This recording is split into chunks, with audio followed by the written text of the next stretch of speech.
Good evening, good evening, good evening. Welcome to the Spurs Review, episode 11. It's been 11 weeks of Spurs reviewing. I am delighted to welcome Pete back onto the channel. How are you, mate? You good? Good, mate. You all right? Yeah, I'm all right. I'm all right. You know, Spurs haven't ruined my weekend, so we're all right. Kuva 99, as always. How are you, mate? You good? Yeah, good. Bit of knee pain as usual, but at least I've got to watch some good football today. Yeah. We'll jump into that in a minute. And then just for everybody's entertainment, we have brought in Mr. Box Office, Alex THFC. How are you, bud? You all right? Yeah, I'm all good. I'm all good because, as I said, I have to talk the truth. I have to talk the truth. It has to come from my mouth and talk the truth to some of the gifts on keeps on giving Tottenham fans. You know what I mean? So, I'm most hated Tottenham fan. I've been told. Katie Hopkins. Well, I'm still here. So what you saying? Let's get into it. Okay, let's get into it. Guys, so this evening, everybody, we are going to talk a bit about what Trossard's agent said. We're then going to talk about Paratici. He's been a naughty boy, hasn't he? What does his ban in Italy mean for Tottenham? Is his position untenable? Does he have to go? Should he be sacked? Also, we'll look at the Man City game, and then we'll look forward to Fulham tomorrow night and all the transfers that we're going to be signing in the last 8 days of the window. Guys, I want to start with this. And big up to everyone in the chat. Please smash that like button. Let's not be tight like leaving. Get it to 100 likes as quickly as possible. And thank you, as always, for joining us. I want to start with this, Kuva. If you can see this. Leandro Trossard's agent has said Spurs were in contact with us for the last 2 weeks, but it was we want him. But wait this, wait that. Wednesday, we got in touch with Arsenal, and 24 hours later, they had an agreement. Kuva, that, if anything summed up Tottenham's 44 transfer windows in Enix's ownership, that comment right there should absolutely tell everyone that nothing is changing at this football club. It's what you call transfer strategy, isn't it? Piss about, draw it out as long as possible, watch somebody else get what you want. Right. Yeah, it's diabolical, isn't it? It's laughable. In fact, just laugh at it. There's no point in anything else. There's no constructive criticism there. It's just pathetic. We got a chairman who's a joke and has made the club a joke. We're just his little play thing when it comes to transfers. Football doesn't matter. But I mean, the thing for me, Kuva, is this. It doesn't seem to matter how many things Conte says. It doesn't seem to matter now when you get comments like this coming from a player, from a player's agent that we literally just failed to sign. What more needs to happen for those people who are on the fence to hop over into our garden? What more do they need to see before we keep getting, well, the window's not shut yet? 12 million, Kuva. That was our bid. 12 million. I think maybe if we just get, like, say, Sol Campbell in as manager, something like that, perhaps that will finally get a few people thinking, this isn't very good. I don't know, what is it going to take? There's 23 years they've been there this year. How much evidence do people need that we do not act like a big club? It's just unreal. It's example after example. Even with saying we signed, we definitely signed players for Conte then the summer. And then you look at obvious things like Jed Spence doesn't get a kick and Conte has said he doesn't fit. And then you've got the likes of Udogi's going to come. Oh, that'll be a great signing, except for the little fact that Conte's contract runs out before he even arrives. Right. This is signing for the manager. This is backing him, apparently. And then what if that manager doesn't play wing-backs? Yeah, and then everything that Conte says in the meantime is just an embarrassment for the club over and over and over. And it looks like he's had a little smack on the wrists about him basically shaming them in public. So I'm beginning to change my mind about Conte out. Perhaps Conte in, just let him keep doing that. Until it gets to the point where it's ridiculous and he's just exploding in press conferences saying the owner's a joke. That'd be great. Yeah, I mean, look, I don't even think Conte out, Conte in matters. He's got 4 months left. He's going anyway. Yeah, that's right. There's no discussion to be had there from my point of view. Pete, I'll come to you next before we unleash Mr. Box Office onto our screens. Look, first of all, Pete, first, we didn't get that deal over the line, but the fact that we bid 12 million, right? How embarrassing is that, Pete, that we bid 12 million for Trossard? Well, it's Levy all over, isn't it? It's same as when we wanted Jack Grealish and put in Josh Onomah on 3 million. We always think to piss about. I said 2 weeks to have them discussions over 2 weeks and not get anywhere and come up with a £12 million bid in the process. Right. And Arsenal do it within 24 hours. Make the phone less. I remember I said it before. It's like when Spurs are doing transfer deals, instead of using email or phone, they send fucking ravens like Game of Thrones with messages on, doing the little offers tied to the fucking feet, and away they go, and then come back again. Where the other team just goes, yeah, we want him. How much do you want? Yeah, all right, done. Yeah. And it was an absolute embarrassment, but it's not the first time it's happened. It ain't gonna be the last time. Let's be honest. Do you know what I mean? Yeah, I mean, look, just before we go to Alex, I mean, Pete, his agent was very clear there. 2 weeks. Now, it leads me to think one of two things. One, if we didn't want him enough to pay 20 million, so the deal's 27, but it's 20 million up front with 7 million add-ons. If we didn't want him enough to pay 20 million, why bid at all? And what's the plan behind that now? Like, who do we go and get if we did indeed want him to come in and compete with Kulu and Son for those wide positions? What's the plan now that we didn't get him? There ain't a plan. I don't think he was a plan in the first place. I just thought Levy just probably saw the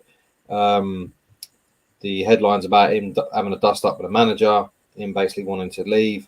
He thought, I smell a cheap one here, and then went in with his Mickey Mouse bid, and then lo and behold, they don't have it, and he's not paid to go anymore. So off he went somewhere else. And I said that was never the plan to get him. It was just a case of us bargaining here, and off we go. I'll have a go without actually having a go. Yeah, it's quite sad. I mean, Alex, it does this show us, and we'll use this as a segue into talking about Paratici. Does this show us, Alex, that Daniel Levy is still very much behind our deals, and it's not Paratici behind the deals? Because all of this behaviour is pre-Paratici. The same way with Jed Spence, where it's can't get a deal done quickly. This stinks of Levy, doesn't it? It does a little bit. I mean, I've got two ways of thinking about this. I wasn't that bothered about Trossard. I'll be honest with you. I think it's just it's a illustration though of what we've been doing. You see what I'm saying? I think that it's just a representation of what we've been like. You know what I mean? I still blame Pratici because we all know what he's like still. You know what I mean? Because that sounds like a Pratici thing as well, because he goes for loads of players. He's renowned for this. He's renowned for this, going for loads and loads of players and having a list of 10 players or something like that. And then at the end going for the actual player. And so I can't count him out, but in saying that, that could be quite easily be Levy as well. It could be quite easily Levy as well. But for me, just quickly, Alex, can I just say though, isn't this, for me again? I like you. I wasn't like, oh my god, we must get Trossard. I think it's just what this transfer saga highlighted. Exactly. That's what I'm trying to say to you. That's exactly what you're saying there. That's what I'm trying to say. I didn't say it in the best terms that you said it. It highlights the way that we do our business, and that's it. And I think, unfortunately, I think this is just only going to continue with Daniel Levy. To be honest with you, I think Lepers doesn't change their spots. If you know what I mean. Even if Patchi's not there, there's going to be somebody else, and Daniel Levy is still going to be there anyway. You see what I'm saying? I just think it just spells out to me you don't know what you're doing. You see what I'm saying? And that's it. And for me, I don't know whether that was a signing that Conte wanted, if you know what I mean. I think it was just an opportunity.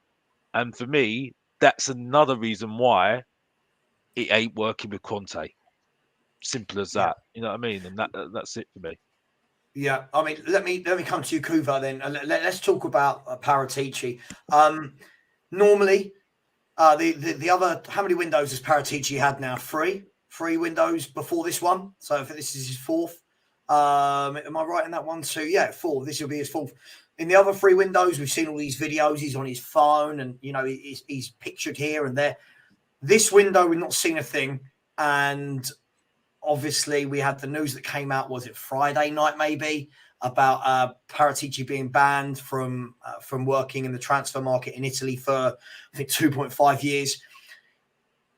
Is his position off the back of that untenable at Tottenham? Can we have a director of football that has been suspended from trading in Italy because of the way he went about his business, and now that corners off one of the big 5 leagues for us to buy from? It's bloody ridiculous, isn't it? As far as I'm concerned, he should have been sacked already. Right. How can you operate like that? Right. Why are we keeping him? For what purpose? Let's face it, all of his best transfers have come from him going to Italy, going to Juventus with his cap out saying, yeah, please, sir, can I have some players at the end of the window? That's gone now. So we'll just have to be, what, are we going to get Porro? Doubt it. I think it's actually, I predicted we'd have a really crap window, not sign anybody and get somebody on loan at best. I think I was being hopeful now. I'll just think it's an absolute shit show. Everything needs to go right from the top. I don't, to be honest, I don't even give a shit anymore. I don't care what happens with Paratici. For all I care, give him some time off so he can sharpen up a few shanks made out of toothbrushes in case he gets sent down. Yeah, I mean, absolutely. I mean, I suppose the fallout from this, and I'll be honest, I've had quite a busy weekend, so I haven't actually gone too deep into what's happened and the ins and outs of it. I've seen the headline news. So does this mean, are we still allowed to buy in Italy, Tottenham as a club, as long as Paratici's not involved? What does this mean for the Kulusevski deal? Is that impacted anyway? What's your understanding of that, Kuva? Oh, sorry, I just got distracted for a second. Understanding of which part? Of Kulusevski. Does it affect that deal? Does it affect Spurs still buying Italy? It's kind of hard to imagine how you go back on it now, because it's like, he's already been over and playing games now. I think you've got to find some way to get that deal through in some way or another. Whether it's a case of Juventus having to pay extra fines or something over it, or some sort of reprimands in some way. Is it on us, some of that? Is it dodgy dealings on our part? Funny enough, same director of football involved, isn't it? So you got to wonder. The part of the silence, you're wondering how much of our club is culpable for what's gone on. It's worrying times, because if we get drawn into that as well, we're not just a laughing stock amongst other fans. We'll be kind of a laughing stock amongst other clubs and their management, and they'll be thinking, don't want to have any dealing with Spurs whatsoever. Probably already starting to think that. It's just unbelievable. It's beyond comedy. It's some sick soap opera. We're like, I'm having to endure going through this. You don't go but get to be a Spurs fan now for enjoyment. It's how much you can take on and manage to keep going forward. It's a test. It's like a test of sanity. Yeah, absolutely. I mean, Pete, when we look at this, it just feels that everything that happens at the moment is yet another example of the club we've become. If ever there was going to be a director of football that's banned for 2.5 years in his own country for misdemeanors at his previous club, it was going to be Tottenham's director of football, right?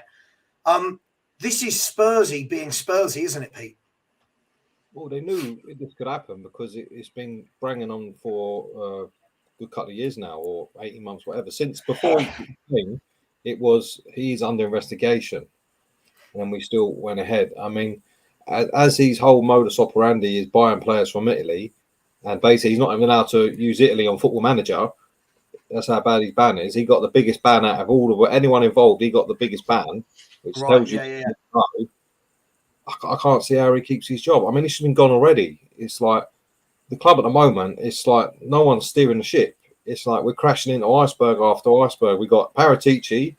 What's happening with him? Silence, no action. Conte, silence, no action. Transfers, silence, no action. That's without the results and the performances. Just going crash, crash, crash, crash. Just waiting for something to sink it. It's an absolute farce at the moment. But what we'll say, at least we know what he's been cooking after all this time. Because we've been told for what, 18 months he's always cooking. Now we know what it was. It weren't fucking transfers, it was books. Mm-hmm. It's the fact that we haven't done anything yet. It's a worry, really, because with all what's going on, it's like, well, what else more can come out at the moment that we get no action about, and no nothing from the club whatsoever. I mean, he's supposed to give a statement at the end of the year. How's he going to do that? Does he have an orange suit on and fucking? You know what I mean, you couldn't make it up, really, could you? It's just with all what's going on lately. And then you throw that in. I mean, what's next? What is next? Yeah, I mean, absolutely. I mean, look, just quickly, Alex, just before I come to you, I've got a couple of super chats I'm going to read. Loves Music has said, the Trossard story tells me Conte is done. I'd be amazed if he's still here at the end of Jan. I'd also be amazed if we sign anyone. Mexican standoff. And he's also come back in and said, with Paratici, we are guilty by association. Alex, we've worked together enough now that I know your feelings on Paratici. So take it away, my man. This is shambolic, isn't it? This is absolutely shocking, and I don't know what we do if we don't sack him. I mean, would you sack him immediately right now and bring a new director of football in, or do you think they're going to wait and see what happens with Conte? Sorry, Saba, I've got to go into one with this one. Go for it. Mr. Box Office needs to be unleashed, because the gift that keeps on giving Tottenham fans told me I don't know what I'm talking about. I had one person that was trying to get me down, sit me down and say, you've got to call him a Don. You've got to call him a Don. You've got to call him a Don. What are you saying now? What are you saying now? I told you this guy is not good. You don't know the history of this guy. Juventus. Who was the main man? Giuseppe Marotta. That was the guy that made the signings. He's the guy that got them through. He was just an admin guy, just looking for the players. That's all he was. That's all he was. And what happened when Giuseppe Marotta left? It fell like a stone. Listen to the story about Ronaldo. Listen to that story about Ronaldo, and then you'll see what I was talking about. You know what I mean? This guy is overhyped.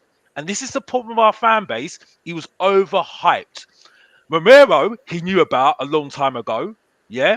The two players, which I'm not going to call rejects, out of respect to Iggy, yeah, because they were decent players. And let's be honest here, Kulu can Gil Messi, whatever his name is, who plays for Tottenham at the moment, can't even touch him.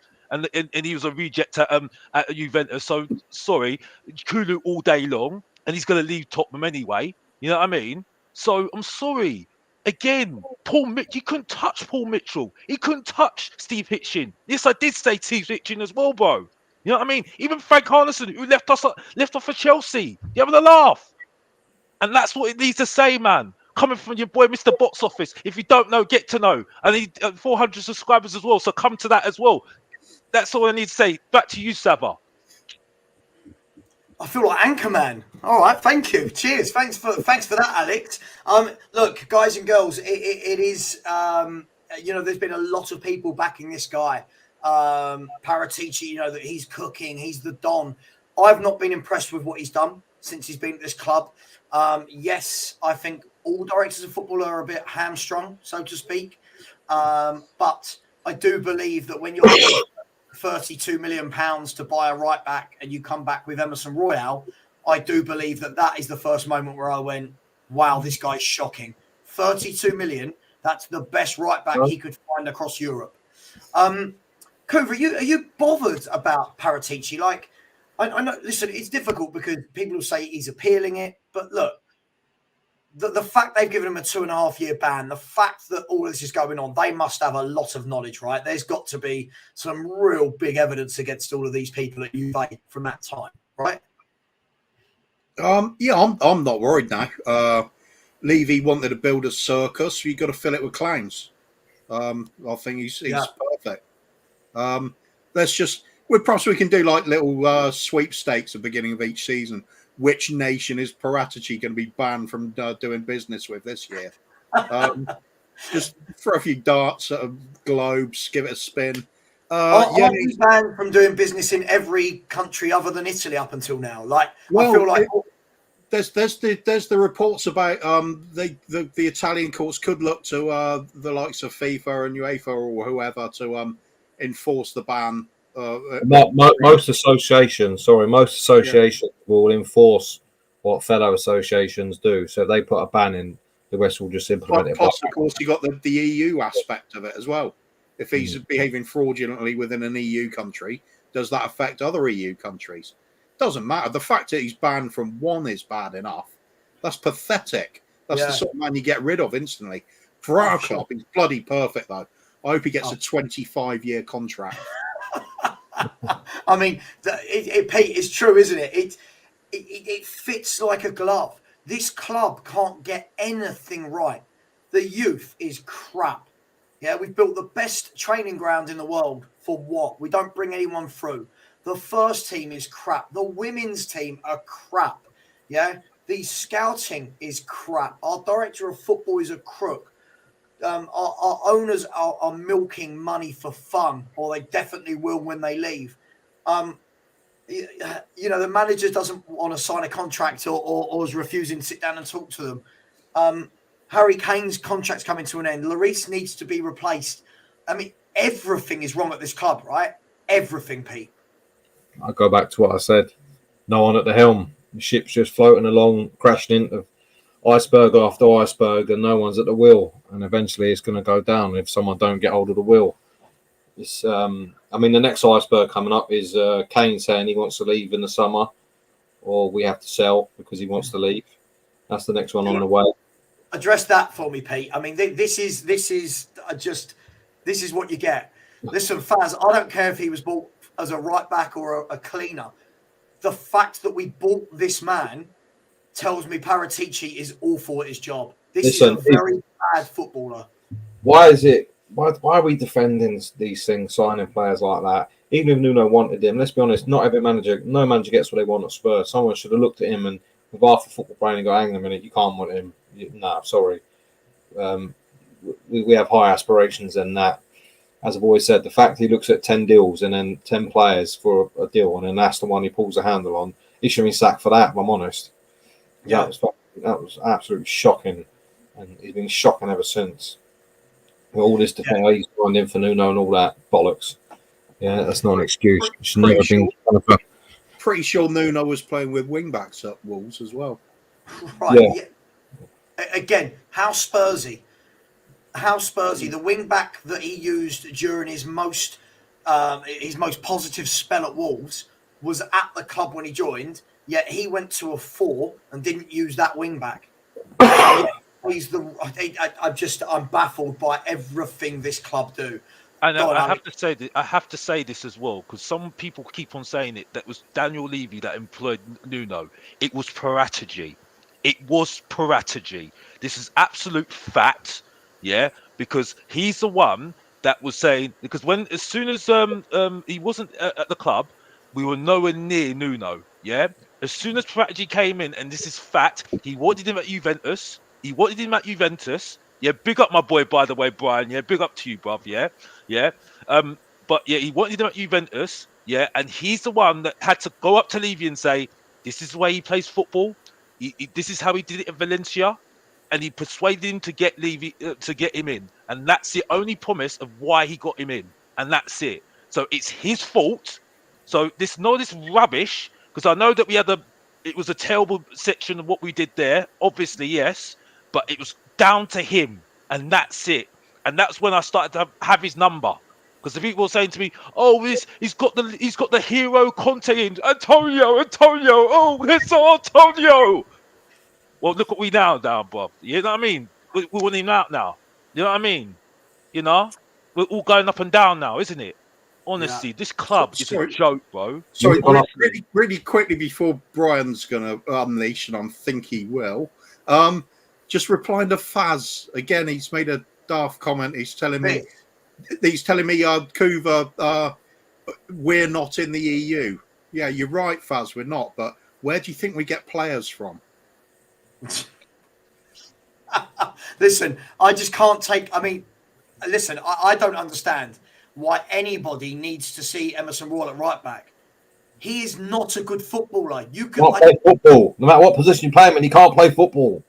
All you're doing is asking him to play 10 yards higher up the pitch. Are you telling me, Faz, if he goes to right back, all of a sudden he'd be able to control the ball, pass the ball, get his tackles right, shoot? He's a, oh my God.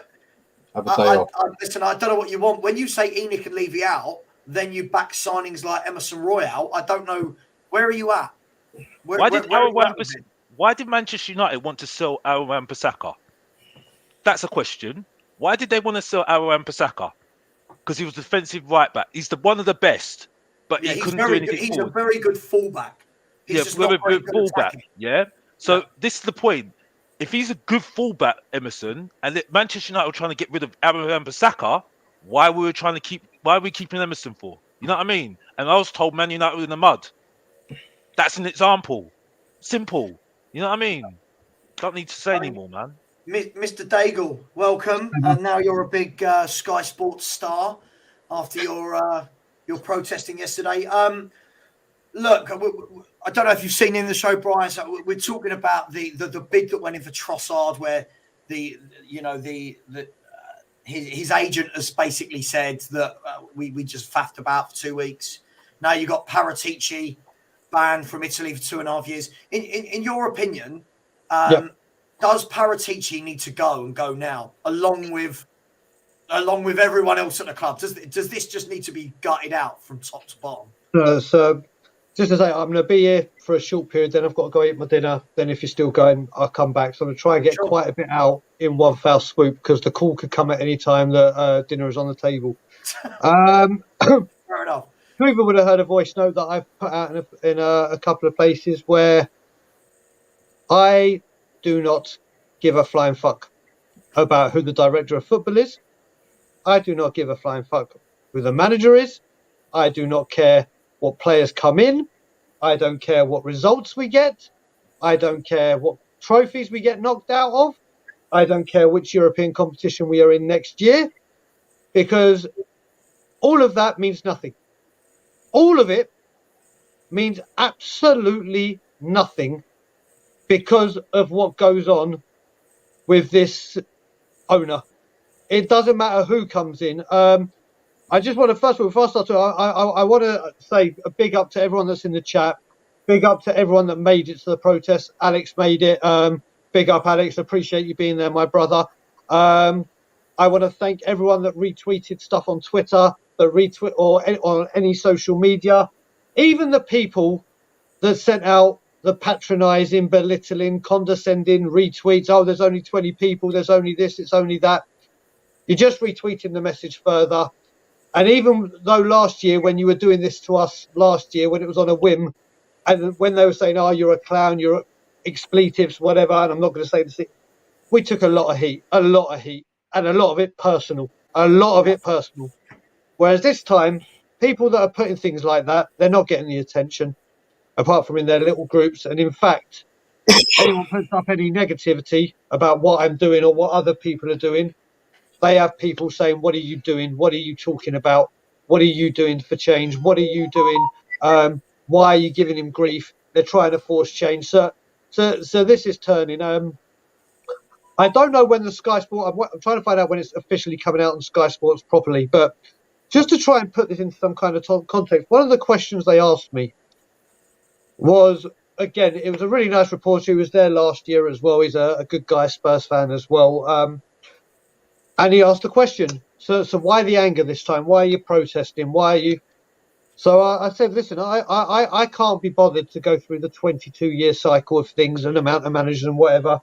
So I said, let me tell you a story. It's only a week-old story that since we lost that NLD with a pathetic performance, disgraceful performance, and we've seen what Arsenal have done with backing a manager. Since that time, Monday, we announced that another concert was going to be performing at the Lane, and it wasn't even the club that announced it. They got the management of the artist, because they knew if they posted anything, the grief that they're getting on Spurs social. So you had that. Tuesday, they announced a green initiative that they're taking part of, whereas 6 weeks ago they announced Erroneous Grenadier as the official oil-guzzling 4x4 polluting machine of the club. They had a day off Wednesday, like Craig David had to rest on a Sunday. The Spurs rested on a Wednesday. Thursday, we had exactly what you asked me about Trossard, Sava, and amazing that when we were going for him, yes, he's good. He's gonna be the quality we need. I rate him. But then when we have a fucking atrocious, laughable bidding for them, and then Arsenal getting for 27 million. Oh, he's overpriced. Oh, he won't fit in. Who's he going to replace? And all that. So Thursday, Ben from We Are Tottenham TV and his wife picked me up, and they're in advanced talks. By the time we got to Birmingham, it was here we go. That's how quick you get a deal done.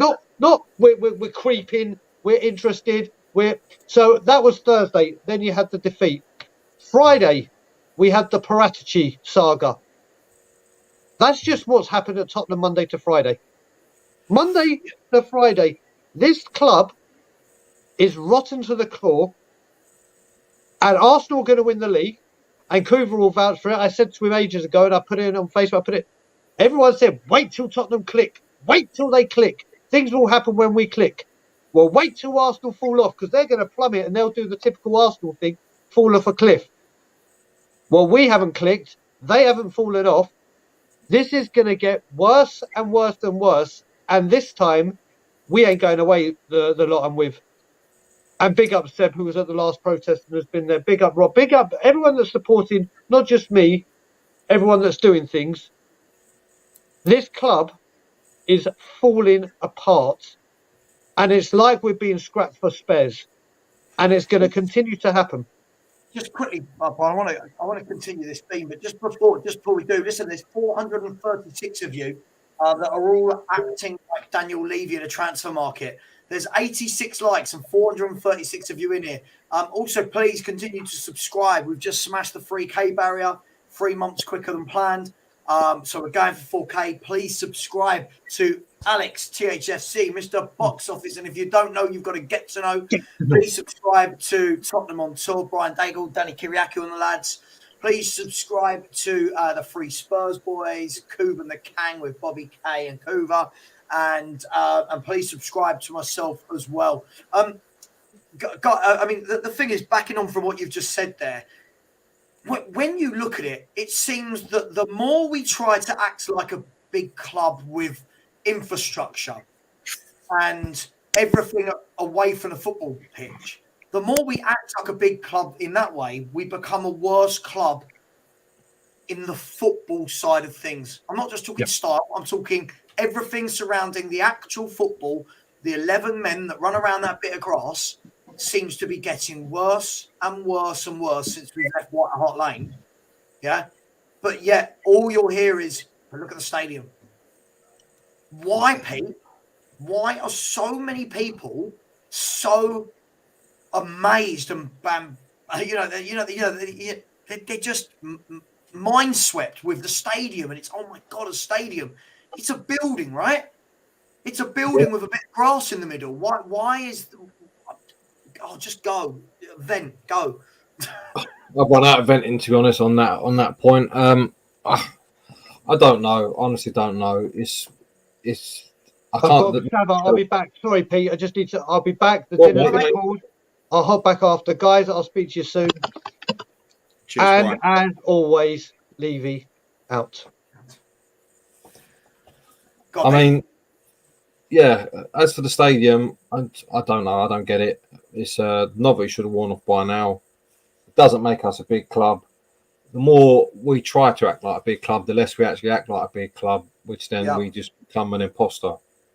And it becomes, at the end of the day, when you're being an imposter, eventually you'll get found out, and we get found out every time.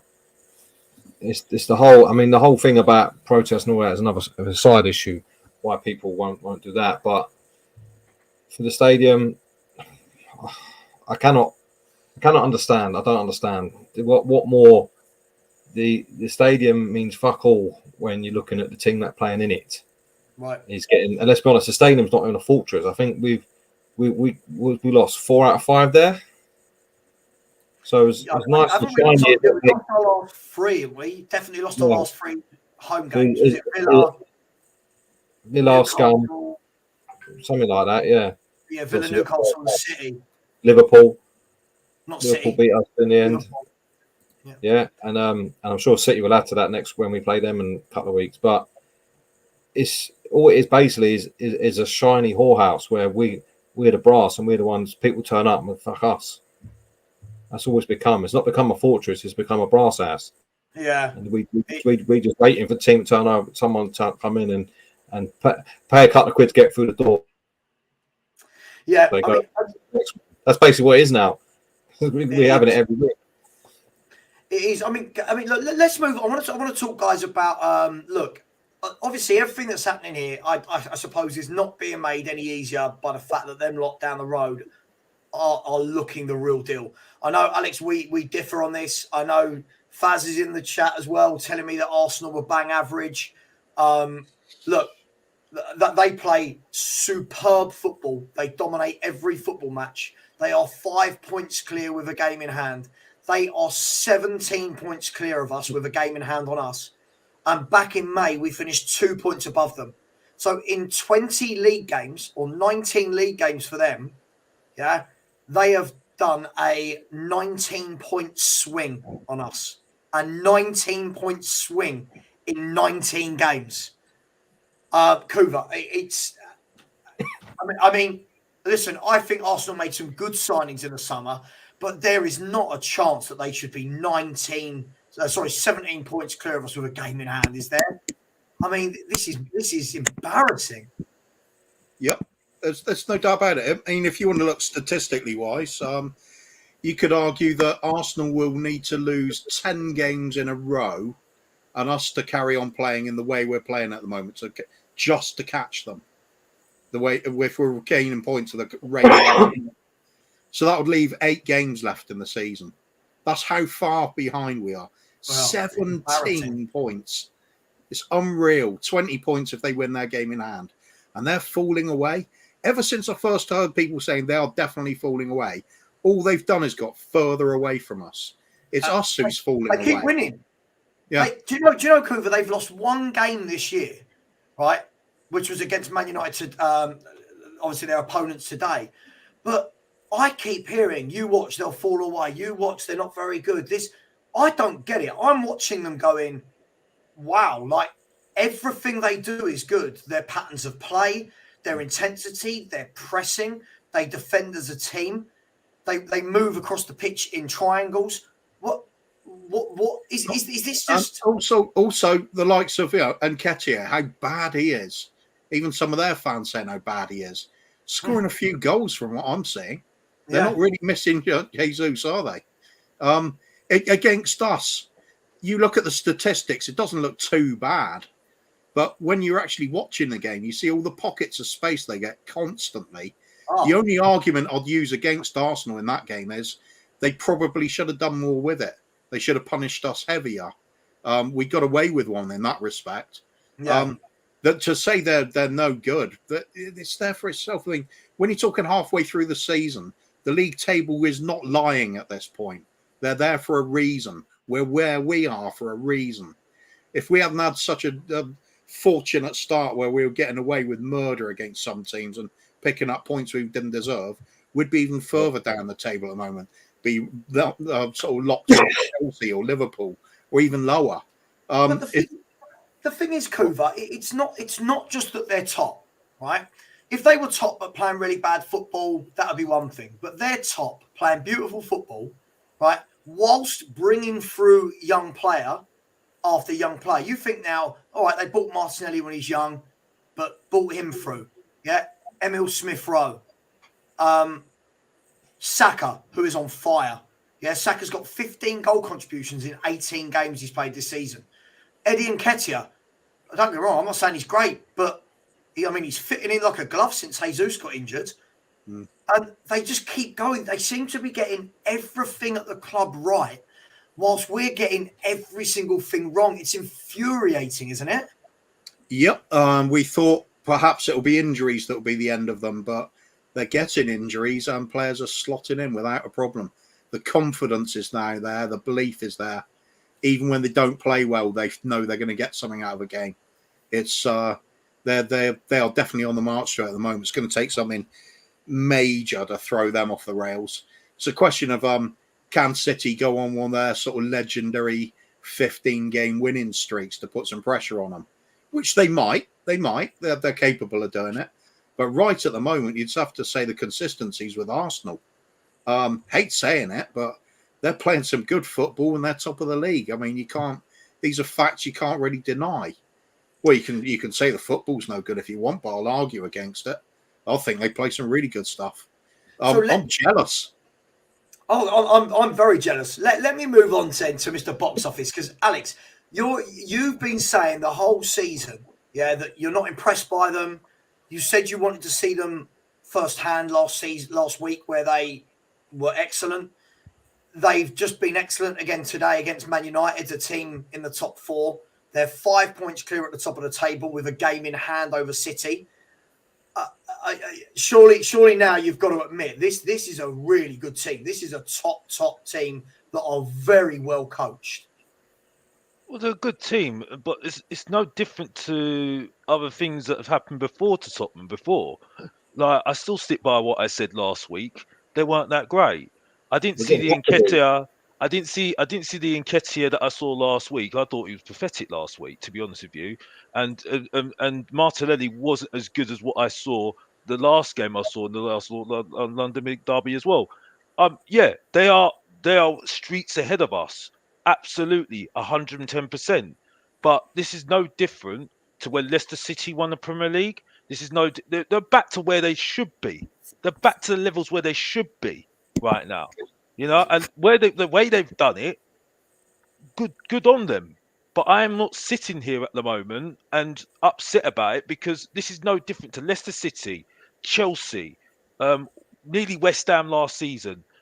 Portsmouth win the cup when they won the cup, the FA Cup. It's so many embarrassing moments I've seen for Tottenham, and we've not stepped up. So this was coming. So I'm not. At the end of the day, they do play good football. Today, I realise they can win the championship, and they need to win the championship. I don't agree with what was said on, which was a very good show, by the way, earlier today. You and Henry, very good show with Lee, and Lee was actually he's funny. He's really funny, but I don't agree with him. They need to win the championship this season. They need to win a cup this season. Okay, top 4 and a trophy this season, or the Premier League this season, because next season's completely different, and you can't put your money on next season. It's the same situation with Tottenham. We should have won the championship when we had the opportunity to do it. We didn't do it. Look what happened. You know what I mean? So it's not a case of me being. Alex, you can only judge teams in the season we're in right now, right? And for me, what's worse than any of this, as we said, is Arsenal last year finished behind us whilst we were playing some decent football. But Saba, what on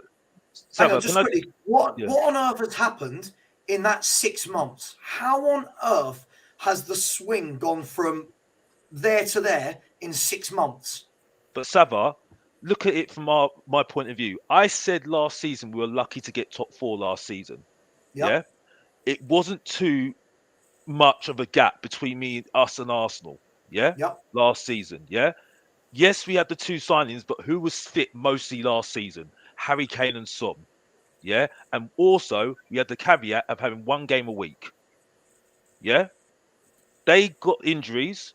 It worked into our favour. We snuck in and we got it.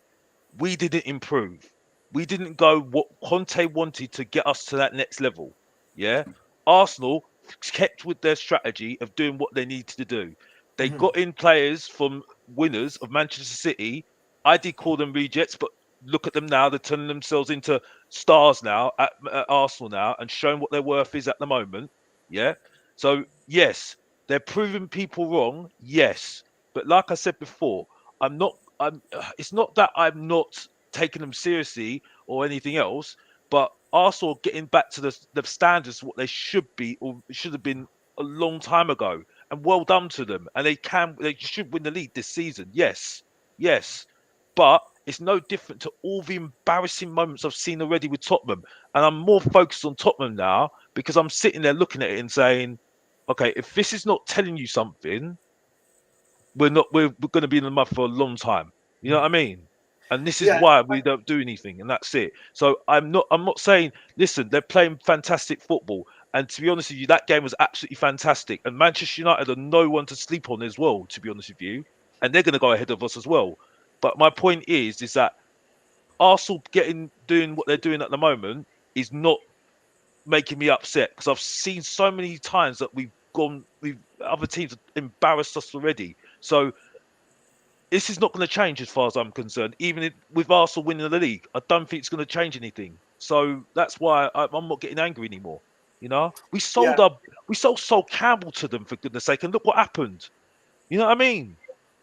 Well, I don't even think there's anything anymore to say there. We didn't sell him. We did sell him, but but he went over to them, and look what happened. You know what I mean? Yeah. That just say it all it says. You know what I mean? Of course. So, Look, I mean, Pete, look, I don't want to talk about Arsenal, but do you think it compounds the situation because of what's happening there? I.e., if they were sitting behind us right now in 6th or 7th or 8th, look, we'd be going, oh, well, it's bad, but it's not as bad as it is because Arsenal aren't top. Is it compounding? For me personally, no, because I agree with Alex. We are so dysfunctional at the moment that what they're doing is just an irrelevance, because we ain't got a leg to stand on. Let's be honest. We are all over the shop. So to worry about anyone else at this point, regardless of who they are, is a pointless task. We just have to accept it. This is an outcome of our own creation, where last year, as you said, I said, Alex said many times, we got lucky last year and we reveled in that too much. And last year was a shot across the bow. It was like, hang on a minute, they're not going to be 7th, 8th. We can't keep brushing them off just because we got 4th for dismissing them. So they fired a shot across the bow. We didn't listen to it, and then now we didn't pay attention, and we stood still. And they have what they were doing. It's just carried on, and now it's sort of they got a couple of pieces in the summer, a real big piece of the jigsaw for them, and they're still not finished. Let's be honest, and they're running away with it. But does it hurt me? No, not really, because we're. So I just think, well, we're not in a position to compete anyway. So what is there to get upset about? You just got to go. Same as losing to them last week.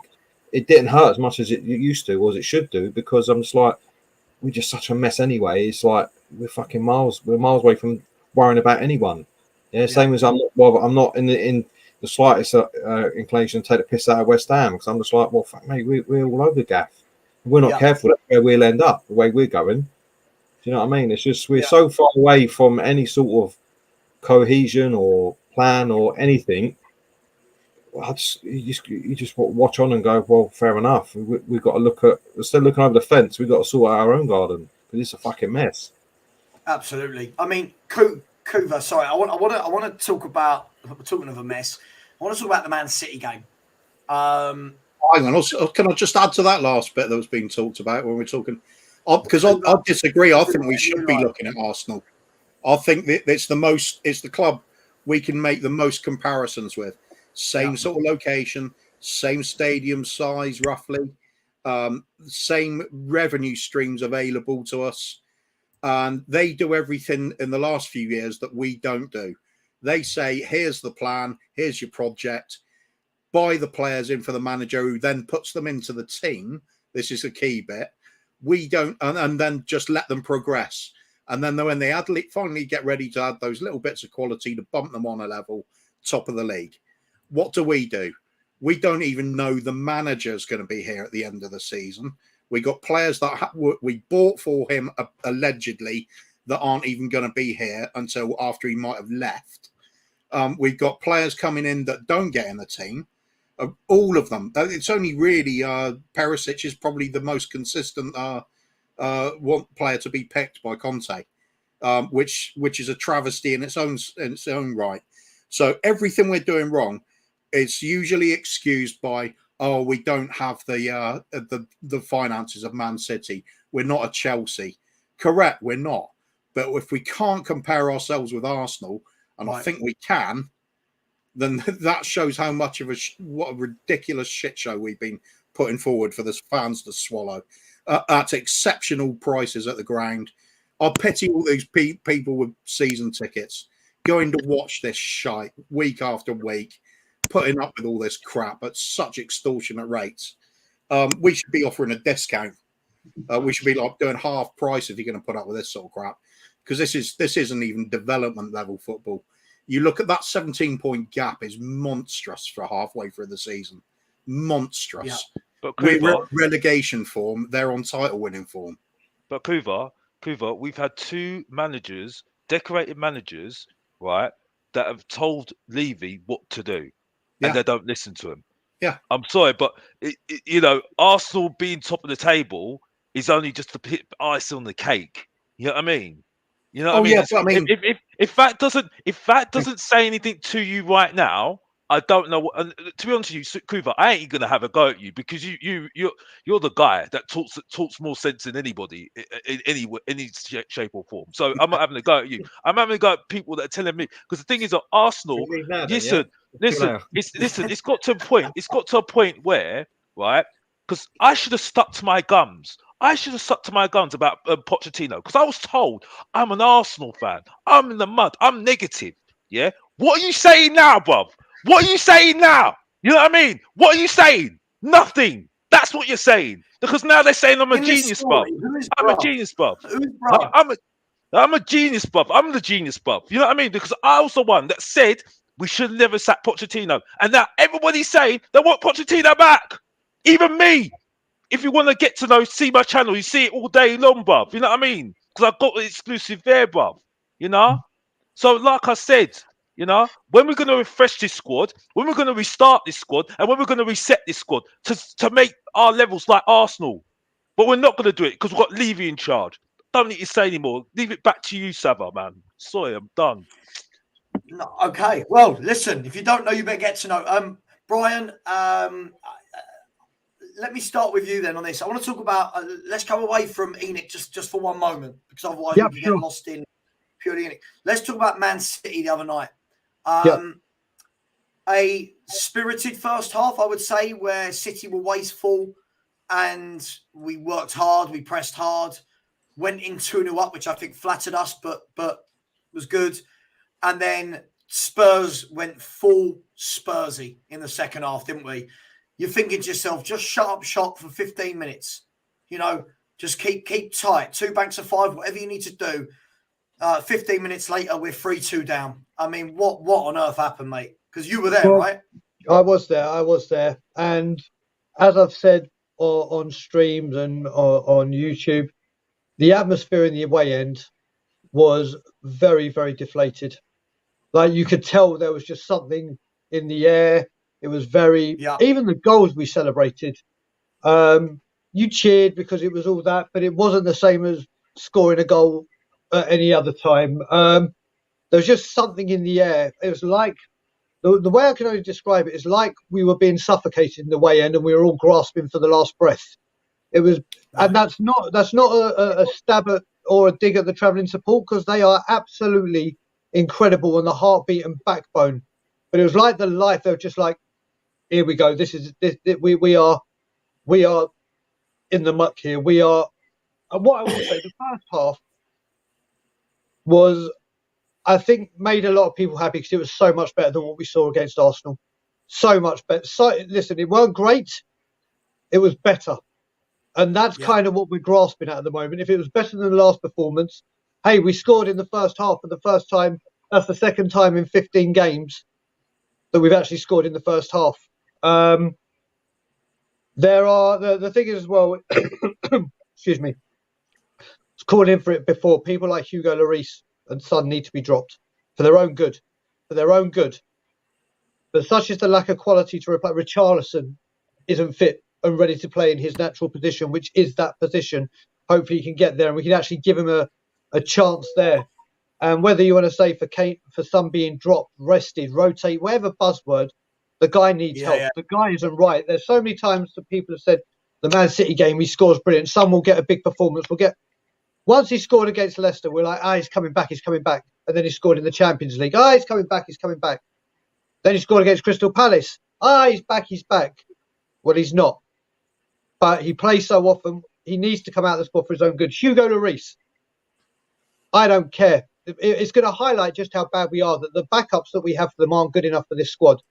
But at least they're going to try and put in a shift because they're getting their minutes. The second half, they came out, and like when the halftime whistle blew, all the Spurs fans were singing, "It's happened again, Manchester City, it's happened again." And the City fans who were right next to us were singing, "Have you ever seen Spurs win the league?" And just those kind of songs, and "We're champions," yada, yada, yada. That second half, we absolutely capitulated. I don't know what Conte said for them to do in the second half. They weren't listening. I don't know what Pep, or you can gather what Pep probably said. He probably read the riot act in his format, whether it was shouting and screaming or calm and getting the message across. But I think the words would have been, if you lose this, then the title is, forget it. It's gone. They came out like a team possessed. And we shrunk into, as soon as one went in, you knew it was coming. You knew what was coming. It was a 15-minute spell of pure onslaught, and the team just didn't know what to do. Lloris, was he at fault for a couple of goals? I think he had something to do with Emerson in the first one. He certainly should have been beaten at the near post for the third. Haaland in the first half was the corners, this zonal marking. Haaland had the space of the penalty area. Just no one was watching him. The most deadliest striker in world football at the moment. Just walk around, do what you want. They just showed this is what big teams do. The back is against the wall. We need to get into top gear or go up a few gears to make sure that we were in this race still. And boy, did they do it. We had no answers. And the only thing I will say, which was vital, Perisic was woeful. And I think you can see now why he was dropped against Arsenal, because of pace and trickery. He can't deal with it. That opportunity that hit the post when it was 2-2. Yes, it got a deflection, but it was lovely build-up from Spurs. And in those moments, you've got to take them, especially against these big teams, because if you keep giving them chances or let them play the way they were playing, they will do what they did to us. And they responded. That was it. It was just the big boys came out. It was. I mean, Pete, when we look at that, I mean, I don't know. Listen, I'm going to say this because I got so much shit. Right, I jumped on at half time to Henry's channel. He was doing a watch along. I saw it. Do you see it? Right, and I got Sava's in the mud. Sava doesn't know football. Sava said we won't beat Man City. Sava's negative. Conte class. Get out, Sava. Look at Conte. It was relentless in the chat. If you saw it, Pete, relentless. And I just said to everyone, look, this is Tottenham. One of the beauties of being a bit older than some of the younger fans is experience, right? We've seen it many times down the year where Spurs are in these positions and everyone loses their mind. And I said, look, keep it to 2-0 for the first 15 minutes. Don't concede. And yet, when we got to 15 minutes into the second half, I think we were 3-2 down. Pete, what our fans don't learn, do they? They really don't learn. We celebrate things really quickly, don't we? Yeah, premature. I think premature probably is a problem for a lot of them, I'd imagine. Listen, I was under no illusion what was coming there. It was like we woke up a sleeping giant. That was it. We poked the bear and then he got up. You could see in the first half, although we were defensively okay, I suppose, but you think they're just not clicking yet. Once they click, we're in trouble. And then we get two. I mean, we went in 2-0 half time, but we weren't 2-0 better than them. Not in a million years. We just went quick, bang, bang. They could cut the fuck ups, and then we're 2-0 up. But anyone who's been a Spurs fan for 10 years even will know what's coming in that second half, especially City, with the way they are. They'll just mow you over, and then it'll be like the Alamo. And then out they came, and I thought, fucking hell, we've pissed them. Because I had Gooners texting me going, "Hey, we're doing us a favour." I went, "Give it 20 minutes, mate, and you'll see." Yeah. because we're not that generous. And the thing is, you got to laugh, ain't you? Because you just know it. The first one went in within 2 minutes. You're like, here we go. 5 minutes later, the second one's in. Here we go. Waiting for the third. Loris fucks up. Well, no surprise there at the moment. And then the fourth one, and it could have been 5 or 6, to be honest. It probably should have been. I know we had a little bit off the bar and all that, but if we would have got 3, they would have got another 2 because they had another 7 gears. It's just the way they go, and that's without. They left Kevin De Bruyne on the bench for the whole game. They didn't even have to bring him on. Do you know what I mean? Silva come on to see the game out, not to win the game. So they're all these boys on the. You look at, they're winning. All the bench last year, bar the keeper, was their title-winning team. They had their whole back line on the bench from last season, Foden on the bench, and their midfield, De Bruyne and Silva, all on the bench. They did that for us. It was just, can I just add to that very quickly? Just very quickly, what I will say with City as well is now their youth academy is bringing people through. Foden, obviously, we knew about this. Rico Lewis. Yeah, he looks good player. Not is he only a great player, mate. When Harry Kane broke into our first team, and he's one of our own, and everyone's saying a one-season wonder. From minute go, the buzz around the City ground, or the Etihad, whatever they call it, was incredible. At the end of when he got substituted, the place went up in ruptures. At the end, he walked right around they're bringing. There's a couple of others that he's put up in cup games. And they have to pay. Whereas with our team, what they're doing, our youth academy, the managers are doing an awful job right now. They're not winning games. They're not bringing people through. Yet we don't sack those people to bring them through and say, listen, we need these players to come good. We're going to go a different way. But this is what's happening with City as well. They find that youngster that's coming right through, and they're not scared of Phil Foden's age to say, right, in you go, you're good enough. Yeah, come on. Yeah, and it's reaping the benefits. The buzz around him is incredible. Do you know what that's called, Brian? That's called investment. They have invested in the youth in their club, and they've got people in charge of it. And we might not be able to replicate it to that extent, but what we should be doing is ripping up what we're doing now. Right, this ain't working. Yeah, get 1 or 2 people who have got a good track record, and it's going, right, there's a project. You rejuvenate the academy, and we want to see someone coming through, players coming through within 5 to 10 years, whatever, long-term plan. Yeah, rejuvenate. Go and pick up the best player you can get. That is a problem as well. We don't pay enough money to snap up the best youngsters, especially in London when you've got Chelsea, Arsenal, all want a bit of them. Yeah, we have to compete. But even West Ham bring through kids, and we don't. And the ones we got fans getting excited over Harvey White and all the rest of it, and they might be good players, but let's be honest, if they can't put any pressure on this squad and some of these players, then it's not going to happen. We had the same before, and we've had the overreaction for Skip because he had a good year in the Championship. City are doing it, like I said, and they're bringing in kids, and that kid didn't look out of place on the pitch either. Oh, he's incredible. He did not look out of place. Where when we bring our kids, that they look miles out of place. Got Brentford with the youth academy. Other teams are doing it because they give it to a group of people. Say, right, you manage that, you look after that, and this is what you want. What do you need? We've got the facilities. Let's be honest, the facilities are there. It's just not the will. We just think these players are just going to turn up out of luck because Harry Kane did and Lady King did, and that's two players out of in how many years? And this extends beyond ENIC as well for the academy. Only 2 players come through that of any note, and I'm not saying Skip and I'm not saying Wing. Sorry, that might upset a few people, but no, yeah. Where other teams, I'm not. Conveyor belts of them coming through. They might not come through every year, but normally when they come through and they do well. Chelsea are breeding them, and then they're selling them, loaning them out. There's an income stream for the club. Yeah, we don't even bother with that. Our players, they stay at the club as long as until they can't. Too old to play under 23 football, and then they sign for a League One club for 50 grand.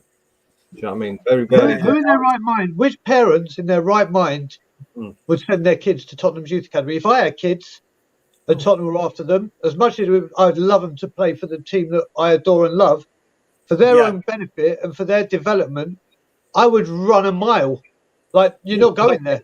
Don't get it. There's no pathway, which goes in back to the whole thing about the club being in a mess in the first place with the whole plan of what we want to do. We hear all the time about, in statements from Levy, that the values of the club is about doing this and bringing through, embracing the youth players.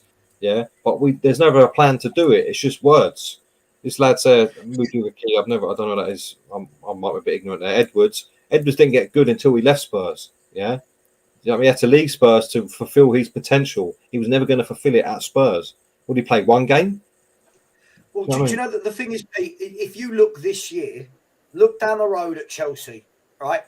So a few miles down the road in West London, you look, right, this year, how many players that were a product of their academy have made appearances in the first team, right? They have played, this is off the top of my head, I'll try and go from the back. They have played Humphreys, was played in a couple of cup games at centre-half. They have played Hall. They have played Chalobah. They've played Mount, Ruben Loftus-Cheek, Conor Gallagher, Amari Hutchinson, is that his name? Something like that. There is a Hutchinson, there's for sure. Right. I don't know if I'm missing anyone there, but that's 7 players from the youth team that are all in and around the first team squad. I look at Arsenal with what Saka's doing there, right? Emil Smith-Rowe. Obviously, they bought Martinelli when he was young, but another one. It's almost embarrassing, isn't it, that the best young player at our club is Papa Sarr. And we won't even come through the academy. Right. This is what I mean. It's Brian Hill. Somebody else said, yeah. But we don't even play these kids. We don't even give them I missed the obvious one. I missed their best player out. Reece James, Hudson-Odoi. Broja, where he's called. He went to Southampton. He's a good player. But we don't even... a defender they brought in last season. I can't remember his name. He played against... There's loads of them. Kids again. We played... They just sold Tamori. They sold Guehi. They sold Tammy Abraham. They sold Lamptey. They are, as you said, Pete, it's a revenue... It's a business alongside the first team, isn't it? You've got the first team over here. Yeah, that was that really big step they made when Abramovich was there, wasn't it? And he wanted to just sign players. Said, "Don't worry about the youth team. I'll just get the checkbook out and we'll get everything." And it was Butch Wilkins having to persuade him that the academy's really important. So he said, "If it's really important, we'll go for it. We'll put some money into it." Yeah, and what people don't realise, they say, Chelsea spend all this money, FFP, blah blah blah.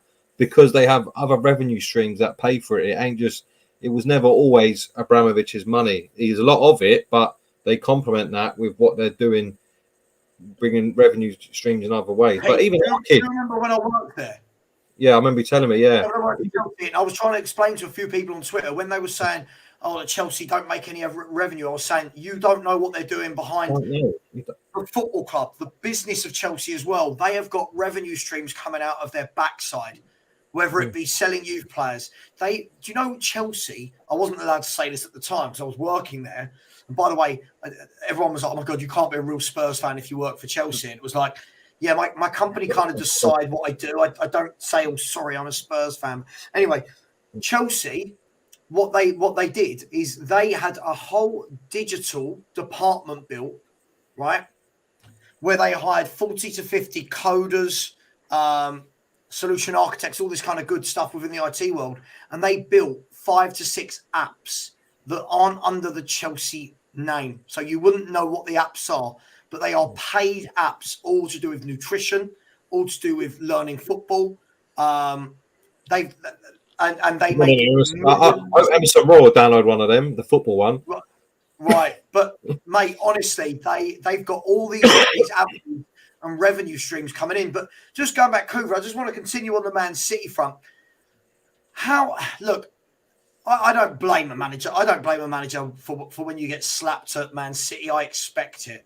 But could he have done more in that second half when you're 2-0 up, playing against a team that have not been good for 3 or 4 games, have just lost to Southampton, lost to Man United, you're 2-0 up. Could he have done a bit more? Could he have tweaked a few things? Or was it just inevitable that we were going to get slapped? There's things you could tweak in hindsight, but at the end of the day, for me, we're just beaten by a far superior team. They ooze quality in every position. We don't. If they find their form in any game, they're capable of blowing just about anybody away. and we're playing in their own backyard after they've had the hairdryer moment from the manager. You'd have to assume at half time.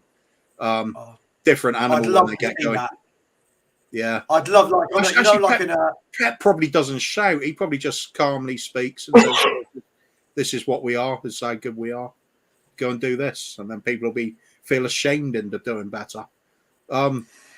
He doesn't strike me as a particularly angry sort of bloke, anyway. But the point is, anyway, we're just light years away from City. We know this.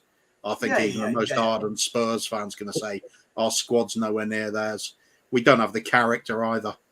Pep moans about the character of his side when they're capable of coming back to beat us 4-2. We're complaining about the character of our side because we don't even turn up for half a game in every single game we play. It's just sickening, the difference. We're just totally schooled. We're destroyed in the second half, rightly so. We gave it a go in the first half. I suppose that's all we can really say from that game.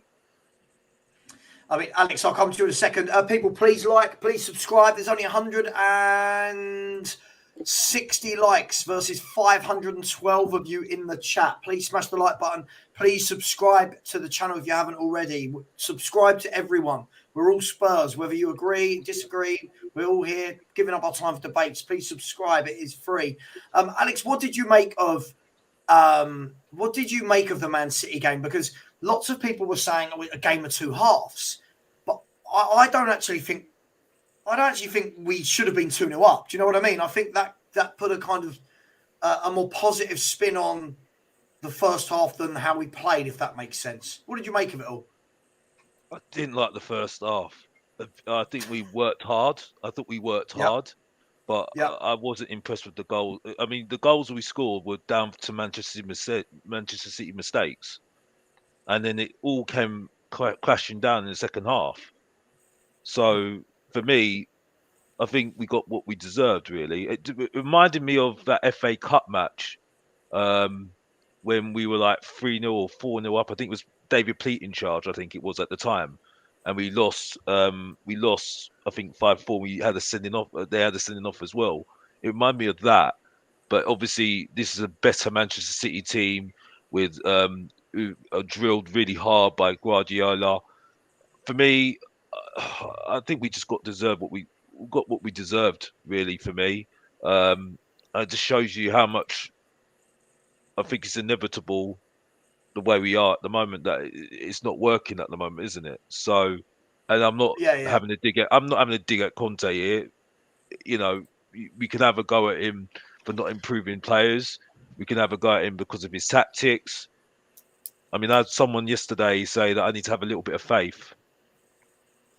Honestly, but anyway, patience and faith. No. Seriously, he said, I need a little bit of faith, and we've got a great stadium.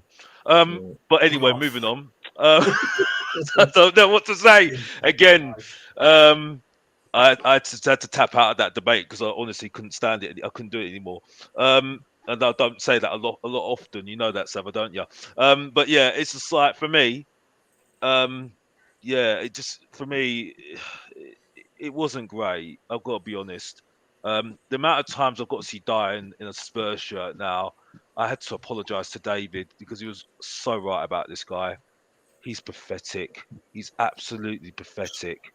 It's honestly. It's shocking. He's just shocking. The fact that we had to bring in Bentancur to make us look good, you know what I mean? It's pathetic. You know, I think you said it clearly straight away. Chelsea have got how many players out? They've got Sorry, can we stop? We stop on this fucking idiot, yeah?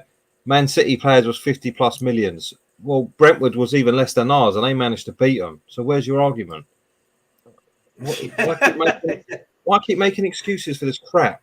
Yeah, and I didn't expect to get anything from City, but don't say because their players are worth 50 million each that's the reason they beat us. Oh, that is pathetic anyway, because we have Manchester City's number last year. That's what I was told last year. Brentford team cost peanuts, and yet they managed to beat them. The whole Brentford team cost less than Richarlison, yet they managed to beat them. Don't make it about that's excuses because Nuno beat them at our own ground, by the way. So I don't know what you're talking about again. I love these comments. I love these comments. Honestly, they're just food and drink for me. Honestly, it's a playground for me all day long. Honestly, I mean, honestly, you're making stupid comments. Sorry, Sabo, go on, mate. No, Sorry, no, you're good. Whenever Greg gets in the chat, it doesn't matter what we're talking about. He just brings it back to one thing. He is funny. I want to talk about this, Brian. Yeah. I've been told, and I know I'm going to have this chat with Will and Stel when I jump onto Henry Wright TV. Please join his show, everybody, at 9:00. I'll put the link in the chat. All right. How long are you staying on it for? Until Will upsets me. No. Will and I have spoken, by the way. Everything's cool. We always blow up each. It's cool. Right. Brian, I was told by everybody last week that there is no point dropping Lloris for Forster. But, mate, how many more mistakes can we watch from Hugo Lloris before you turn around and go, what's the harm of putting Forster in now? Like, even if he comes in and makes a mistake, Brian, Lloris is making mistakes anyway. Yeah. What's the excuse now for not giving Forster a run of games? So with this, first of all, some of the things I've seen today saying Hugo's not in a good place right now, like mental, whatever wise. He was fine at the World Cup. He was absolutely fine at the World Cup. He's come back, and if you look at it, he didn't play against Brentford because he was back too soon. Played against Villa. First goal was a clanger from him. Didn't play against Portsmouth. Played against Arsenal. Clanger. Played against Man City. Clanger. This is three of the four games that he's been back. Clanger. The defence are dropping back because they don't trust him. We can't trust our defence and the midfield. This is the whole thing has gone. And the worst thing about this is, first of all, I think one of Hugo's biggest problems that he's had is his entire career that he's been here, he's had deputies, not competition. There's been absolutely no one pushing for that shirt. It's been cover if for cups, cover if you're injured, cover if you're suspended. No genuine, I'm pushing for the number one shirt.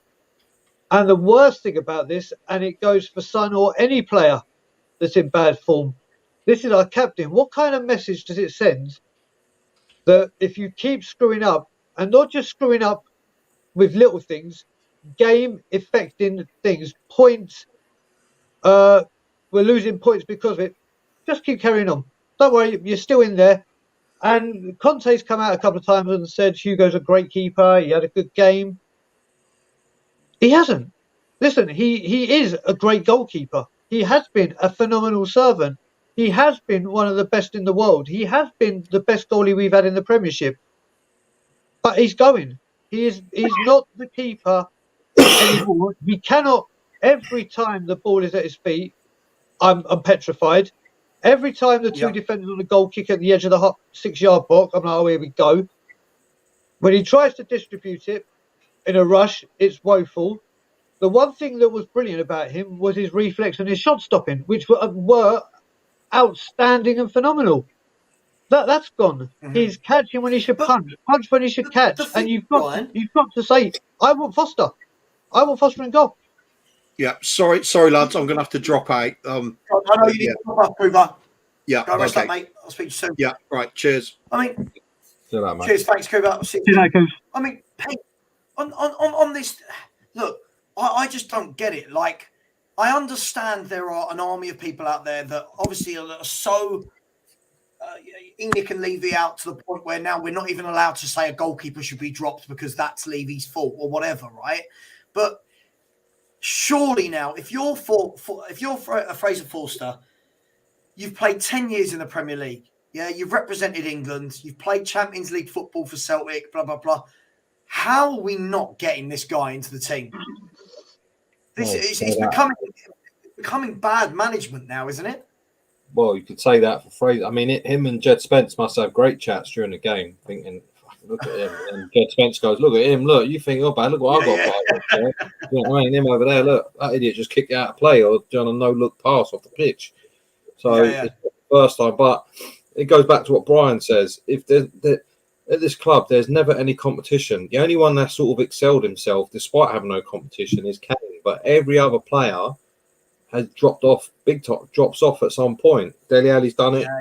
Son's done it. If we're not careful, it could happen to Kulu, because fans go, "Oh, we don't need to buy another right forward now. We got Kulu."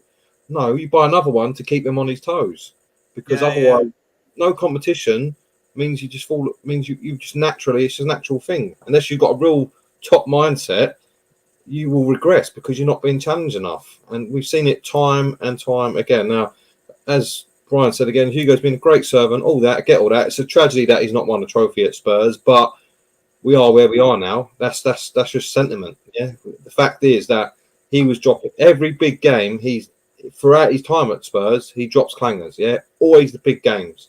You can count them. You count loads of them. Yeah, Arsenal won before the away game last year. I remember one at Liverpool when he tried to catch it and ended up throwing it in the net, sort of thing, or someone just went bosh off the line on the line. There's been loads of them. Do you know what I mean? Over his time, so I think this time, for his own benefit, take him out the firing line. At the moment, he's on a weekly basis. Yeah, so do him a favour and give him a break. Same with Son. He's another one who's put in stinkers. He's stealing the living at the moment. Son. He should have kept that mask on, because at least then we knew that he was like it suited him, because he was fucking hiring, robbing money. Yeah, take him out the firing line. Yeah, just do them a favour, for God's sake, because you're not doing them any favour at all. Keep playing them, especially Hugo. His confidence could be on the floor. Yeah, but is it any team now just going to start whacking balls, shots at him, and go, well, something's going to come off him, or putting it on him on corners, because he does like to punch. I think it's a continental thing. A lot of them like doing it, but he does it a lot. And the worst thing is, Mourinho came in and said, right, there's no way you're playing out the back. We're going to knock that on the head. Yeah, just get rid of it. Yeah, or kick it down the channel, and then we'll have to deal with it up there. But do not play out from the back, because you cannot do it. Yeah, and he was exactly right. As soon as he did that, we noticed Hugo's form picked up a bit, and he was, I think, one of our better players then. Not so many claims. It just unsettles everything. As soon as he gets the ball and he goes, it unsettles the team. And at the moment, our team is that fragile. It don't need any unsettling as it is. It's already unsettled before it even gets on the pitch because of where it is at the moment. We don't need to make it any worse. So protect the player and go, right, I'm going to take you out for a bit. Let's give him a go. Yeah, you'll either react the right way or you won't, and then you sulk and then you react the wrong way. But it's the team that matters the most. But that's what being a manager is all about. That's the man management element.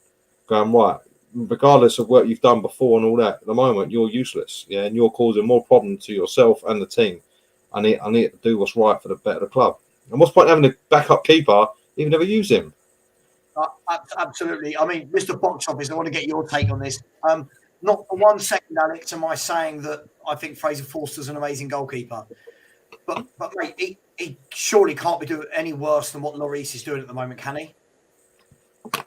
No, but you can look at this two ways. Does he actually believe in him? You see, and this is the thing. Was he the right keeper to bring him to be the understudy to Lloris? Was it they should have gone for somebody else that could compete with him? And obviously they're seeing something that they don't see, that he doesn't compete with them. I would say, yeah, you should put him in, but I don't look at Forrester as a player that is going to take over from Lloris. No, I don't. I think the recruitment again comes back to, we didn't do this in the summer. Again, you know, I don't think, Alex, anyone's suggesting that he should take over from Lloris for the long term. I just think you've got a goalkeeper that, as Brian just said, this isn't a clanger every 4 or 5 games. This is now turning into a clanger a game. The basics of a goalkeeper, he is not doing well. And if I'm Forster, I'm sitting on that bench going, surely I've got to get 90 minutes. Surely I've got to play, even for a bit of physical presence in the penalty area. Do you know what I mean? I agree with you what you're saying, but what I'm saying is, why has he not had this chance already? You see what I'm saying? Because for me, it's an obvious decision that it's not working with Lloris at the moment. He needs to be taken out. But for me, I don't think he has that belief. He looks at him as a second choice goalkeeper, and he's only going to play in the cups. That's what I think he's doing at the moment. And that's where it leads to my mistake. Say that we made the mistake. We didn't get the right keeper in to compete with Lloris this last summer. Because we're doing it for this summer now. We're looking at it this summer. I think we should have done it last summer. You see, because I thought we were going to go for a different goalkeeper. I didn't think we were going to go for Forrester. I thought we were going for somebody else. The problem we've got there is we've had so much to do. We've kicked that can down the road instead of doing it. I mean, when we brought Joe Hart in, that should have been the time to do it there. Because we didn't spend hardly anything that summer. Yeah. But instead we brought in Joe Hart on a free. And then we repeated the same mistake. And it goes back to long-term planning. Go, right, we need to put someone in now when he's on his waning years. So then there's a transition and he's there to help the new keeper through that. And then eventually he becomes a number 2 till he sees out his contract. But we've done now, and we're back to where we are still because we've got so much work to do with this squad. You think we now have to prioritise and Hugo's now become a big priority because of the rate he's dropping clangers. But the other priorities are still there because we didn't deal with them last summer either. But this is the point. This is the point I'm making. It's like I agree. It's absolutely spot on what you're saying, Saba. We need to put him in. You know what I mean? And that's where you've got to look at Conte and say, sorry, mate, but you've got this player in. You could have said no. But you didn't say no. And look what happened. Do you know what I mean? So, it's pathetic, really, to be honest, yeah. I hear what you're saying. Just quickly, big up Jace. Long time, my man. Long time. How you doing? I'm good, thanks. Hi, guys. How are you all? You all right? Yeah. All good. All good. Just sitting here moaning about Spurs mainly. But Jace, joining the debate is Hugo Lloris is not in any sort of form. And like every other player that's not in form at Spurs, there always seems to be a reason from the fans as to why we shouldn't take them out the firing line, i.e., Heung-min Son's been absolutely shocking all year, but plays week in, week out. Lloris now as well. Should Forster get 90 minutes tomorrow night at Fulham to see if he's any better? 100%. You look at Lloris. He played really well in the World Cup, and then he's caught Spurs syndrome, hasn't he? Just shocking, really. I think it's 2 consecutive games he's made mistakes. Is it the Villa and then the game against Arsenal when he threw it in there? It's just awful. If it's not, and I said it to my mates the other day, if it's not, Lloris, it's Dyer. If it's not Dyer, it's Royale. If it's not Royale, it's Sanchez. It's just they take it in turns, don't they? But we don't have the squad depth really to rotate certain players like Son. That's why they get away with murder, don't they? But I would definitely start Forster in goal, 100%. It's I think he deserves it. Absolutely. I mean, would you, while we're talking about it, would you drop Son now as well? I mean, I'm not even going to just say rest. For me, we're past him needing a rest. I would say drop. And I don't even care now. I don't care if it's Brian Hill. I don't care if it's Perisic moving to play higher up the pitch or Richarlison. That guy's got to be dropped, hasn't he? Yeah, 100%. It's as I say though, who would you play left wing? Is it Richarlison, Kane, and then Kulusevski on the right? I think Son's got to be rotated or dropped. 100%, 100%. I mean, who have we really got there? Gil or Lucas Moura to come in, or Richarlison? I don't know. Don't particularly rate any of them, to be honest. Even Richarlison, he's not a £60 million player in my opinion. I think his best season he's got 13 goals. They say he's a number 9, but we play him on the wing. Do you know what? I've got so many questions I don't even know the answer to myself about Spurs now. But I would drop Sonny and I'd drop Lloris. I think, what's the worst that could happen? They're not playing well. Pull them. Yeah, I'd put Richarlison in for Son because at least at Everton he played at that position because Calvert-Lewin was the main man up front and he played in off the left. At least sort of replicate when he was decent, Richarlison. I agree with Jason. He was never a £60 million player. We've had that discussion before. But at least rather than stick him on the right, like we've done before, and drop the better player who was in form, let's try something different. Because if you do what you always do, you're going to get what you always get. And we have seen it. How many games now? 20 games? It ain't... he scored... I think the goal against Palace was the first game he has scored in the game he started all season, league game.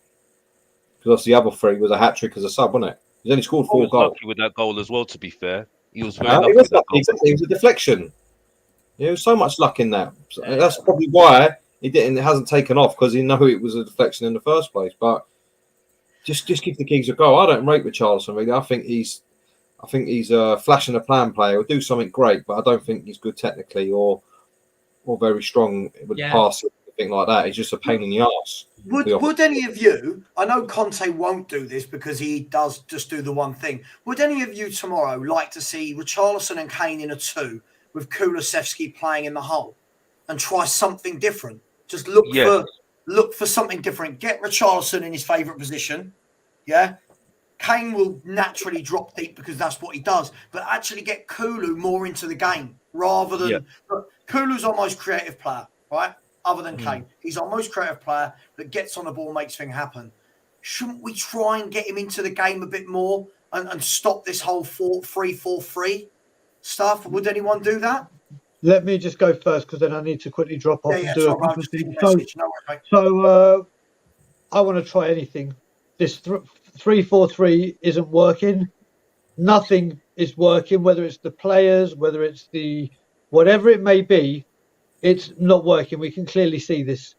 If we try something different, it doesn't work. Of course, we're still going to be annoyed. It's another defeat. But when this fundamentally isn't working and it's causing such pressure for the goalkeeper, the defence, everything, the style of play, are we going to turn up at the first half? Will we have a better second half? It's been the other way, maybe neither, whatever.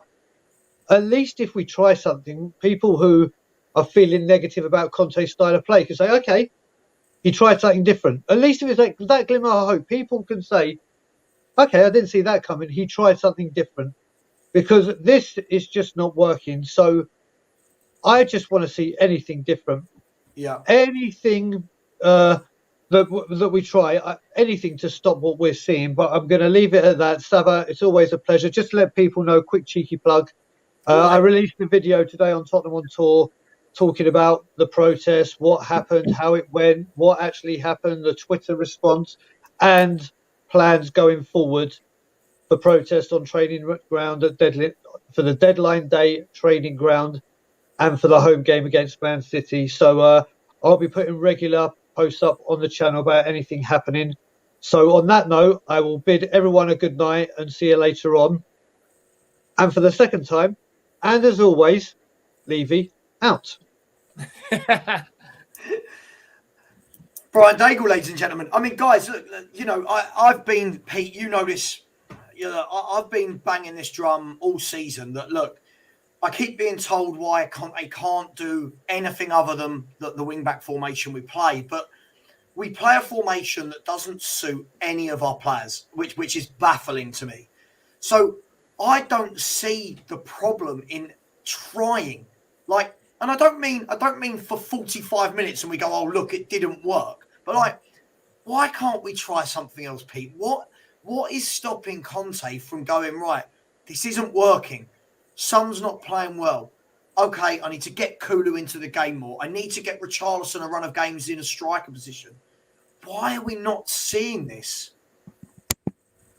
We've had this before, haven't we? We've been asking for it before and we still never had it. He had a brief flirt with a 3-5-2 and then changed back. I don't know. And for me, this is part of the problem. If Conte did some of this, now far be me to criticise Conte. Obviously, he's well-known man, just won trophies. I've won nothing. Yeah. But I think if he did try some of that, then there'll be less people like me and probably yourself giving him grief. And then all the attention and focus is on the owners.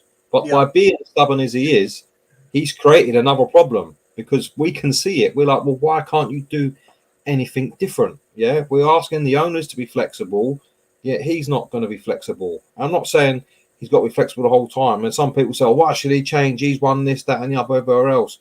But he's at Spurs now. Yeah. If you're going to be an elite manager or top manager, if you're here for the club, not for yourself, then you've got to go, I do what I need to do to win. Not for your own ego. Oh, I'm Conte and this is, I only play 3-4-3 and that's it. Take me or leave me. Yeah. It's not about that. You're here, you're employed by the club, paid a lot of money. You're there to win football matches. So you need to try everything you can. For me, I wouldn't do that. I'd bin the back, as we've had said before, I'd bin the back 3 off and go with a back 4 and play 3 in midfield because we saw it on against Man City. Bentancur likes to get forward a bit. He likes to get in the box. Let's put 3 in there, where we don't get a number all the time. But do something different. We ain't got wing backs. Do you know what? Arsenal don't really have wing backs, really. Do you know what they do? They invert their wing backs to help the midfield out, and then they keep the ball, and the wide men can stay wide. Other teams are doing that as well. If they haven't got the overlapping fullbacks to get up and down all the time. They haven't got a Kyle Walker. They go, right, don't worry about doing that then. Do this instead. There's more than one way it's going to cat.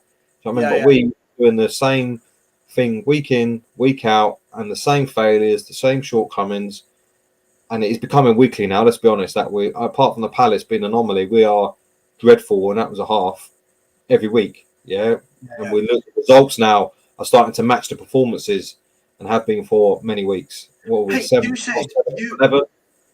You said at the beginning of the season when we were beating some of the look, we've only beaten poor teams, right? Yeah. You said at the beginning of the season, I remember this, and I'll give you credit for this, that at the moment the results aren't matching the performances. We're getting more points than how we're playing. Yeah. And you did say that once that levels out, because you can't do that week in, week out. No. You know, and unfortunately we're seeing that now, aren't we? That the results are now very reflective of the performances. Just quickly, Mr. Box Office, before I go to Jason, I'll come to you. Where do you stand on this? Because, listen, I know when I'm about to go onto the Spurs Corner, I'll be told by everybody, Scott M in the chat, Dietrich Kane will tell me, Stell will tell me, Will tell me that there's no other formation the guy can try, that there's no other tactics he can try. But something's got to give, hasn't it? Alex, something's got to change. Otherwise, we're just literally doing the same thing over and over again and expecting different results. I see your point, Saba. The point is, though, we look like mugs because we're the ones that went over to Conte and begged him to come here. Yeah. And when you're saying to a manager that's won loads of trophies, wherever he's gone, and we've only won one trophy in 20 years, you're sitting there, he's sitting there saying, okay, you're telling me to do my job. Okay, so what have you won? Okay, silence. You know what I mean? So this is the point I make. I get where you're coming from, but big managers are stubborn. And this is why do we get Conte in the first place then? But Mourinho was flexible. Alex, Mourinho was flexible. But this is, he tried everything to get something out of that team. But the point is, the top managers right now, like Klopp, like Pep Guardiola, do not change. And this is the thing. I hear what you're saying, and yes, what you said, Safa, makes sense with Kulu in the middle, and then you've got Richarlison and Kane and drop Son. Yes, that makes absolute sense. And maybe you can't play a back three, yes. But when he's done what he's done already, do not get Conte in if you don't want to do his system then. But Alex, that's a different conversation. I think we all had that conversation at the beginning of no point bringing Conte if the owners won't back him. But the thing is, he is paid, and I'll bring you in on this as well, Jace, he is paid between 15 and 20 million pounds per year. And yet when you say, come on, let's just try something, we get, well, he shouldn't have to change for us. But mate, that's his job. Right? If my team is not performing at work, I can't go into my boss and go, yeah, but last year we smashed it, so don't question me this year. He'll go, well, that was last year. Yeah? I can't say, oh, don't tell me what to do, because at my last company, I was the best salesperson. What does it matter? You're not at your old company, right? You're in a new company. And I'm not even saying, look, as much as I hate it, Alex, I hate wing backs. I think it's a very limiting formation if you don't have top players, right? Yeah, so I have to say this though. I don't like Conte. I didn't want Conte in the first place. So it's not me defending it, but it's just that it's just the way it is at the moment. Unfortunately, we haven't got a leg to stand on because we went to him twice. Yeah, we've practically have a leg to stand on. Exactly. We have a leg to stand on. But before Jason jumps in, sorry, mate. I think it's not unreasonable to say he comes in and said, "This is how I play. I play 3-4-3, whatever." Yeah, fine. But until we can get to that point where we can give him the players to play that properly, I don't think it's unreasonable to say, "Well, at the moment you haven't got these players to play that." He'll know that. Paratici will know that. Everyone knows that. Yeah. So we'll try and get to that point. But in the meantime, we might the board have to be flexible. He has to be flexible. Yeah. At the moment, neither are being flexible, which is why we're in the shit. Yeah. So that is a massive part of the problem. Yeah. I know he's won everything wherever he's been and all that, but this is Spurs. Yeah. The rules of football don't apply here. As Mourinho said, that is the unique club where Daniel Levy does. It's like the Bermuda Triangle. That's why I'm saying. That's why I'm saying, Pete, that it's not. We should just go then, because the fact is, it's. Yeah, I agree. I agree with that. There's no point. We all agree on that. No, We all there's agree on that. literally no point, and that's why. Unfortunately, I'm trying to. I see where the argument is, but this is where I agree. We can't go nowhere with this, because he's not going to change, because he's sitting there saying, "Well, don't get me in then. Don't get me in." I agree. He should be gone by now. Yeah, I would have done it by now. I'd have done it at the Christmas, had the conversation before the World Cup, and said, right, what's your plans? Oh, right, fuck off, yeah, and then get the ball rolling on the new manager and the new process, whatever, yeah. But what I'm saying is the reason why we are here, and the reason why we have Levy out and Enoch out, and there's people here who will not derange from that at all, and everything is their fault. And then we have some more people who, me, Sava, probably self, go, well, we've got Enoch and Levy as a problem, and then we can see Conte's becoming a problem because he's not. You can clearly see deficiencies there in the team, yet he's being stubborn enough to stick to it. Yeah, and it's about time everyone flexed a bit and go, right, you bend, we bend. We get to where you want to get to in terms of the quality of the squad and what players you need, but you got to do a bit of bending, and we need to bend how we operate the club to give you the players to do that and start investing some money. If everyone did that, then we'd be in a better place, and then we could see there'd be some green shoots. We could see what we're doing. If everyone, even Pep, when he went to City, he couldn't play how he wanted to play straight away. They had to get the players in. So his first year, he had to bend a little bit and sort of make it up as he went along until we got the players in. But Klopp the same. He didn't play the same play straight away as he played at Dortmund. He had to wait and be patient and adapt himself to get to that point. Where Conte's coming and goes, I'm playing this way, and that's it from day one. Bollocks, yeah. And that's why no one is flexible. Let me bring Jace. I want to bring you in on this, mate. Where do you sit with this? Because what I've been saying, and I know obviously we send each other WhatsApp voice notes regularly, and what I don't understand, right, is I've never, ever known a manager at a football club that apparently has to take zero accountability the way Conte does at Spurs. For all of everyone says, oh, we've had 15 managers under Enoch. I've never known one of them get the pass that Conte's getting. I've never known any manager for any club get zero accountability the way that Conte does. Surely, if you're paid 15, 20 million a year, Jace, and all we're asking for is, all right, we'll give Richarlison and Kane a game together up top with Kulu in behind, surely that's not a lot to ask, is it? But he's that kind of manager that he's such a big name. He was one of the most sought after managers in world football, isn't he? He's up there in that elite category. That I think he thinks, well, I'm bigger than this club. I'm going to do it my way, and I'm not backing down.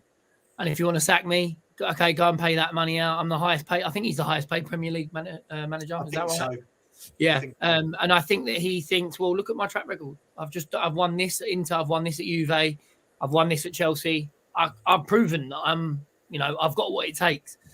And I just don't see him budging at all. Going back to our defence, I think we're pretty good going forward. I think we've now got the 15th worst defence in the league. Is that right? I think it's the 15th. Well, I think 4 or 5 teams that have conceded more. Only the bottom 2 have conceded more. Oh, is it now 2? Okay, yeah. So things have changed this weekend, I guess. Yeah. And I just think I look at it and I think no manager in the world can work with those 5 at the back. But then why don't we change it? Why don't we go 4 at the back, stick another man in midfield? I think you've said before, Saba, we keep getting overrun in midfield. But Conte, I think, is generally he's sticking by his guns and he's saying, no, this is the formation I played. And obviously stuff's happened behind the scenes as well with Levy. We don't know. We can only speculate. And he's saying, well, look, Daniel, I've said I'm playing this. I need the players to play it. And you need to give me those players. And I'm sticking by my guns and I'm playing 5 at the back. And it's now up to you to get me those players. And Daniel, so far, the defence is a championship level defence. It's a really poor defence. And we just don't have the players. And I think it's now a stalemate, isn't it? We said earlier. Yeah. Conte, Levy. And I think it's not going to... There's only be one winner there. There's one winner. I just want to say something because I know you've got to go soon to do your show with Henry Wright. But what I'm saying is that this conversation should have happened a long time ago. Because you knew what you were getting with Conte. I agree. You knew what was... This is the thing. This is where I defend Terry Fleurs, yeah? Because he said to me on my debut on the football terrace, he said to me, if you don't do what Jose Mourinho wants, it's not going to work out. Exactly. And look what happened.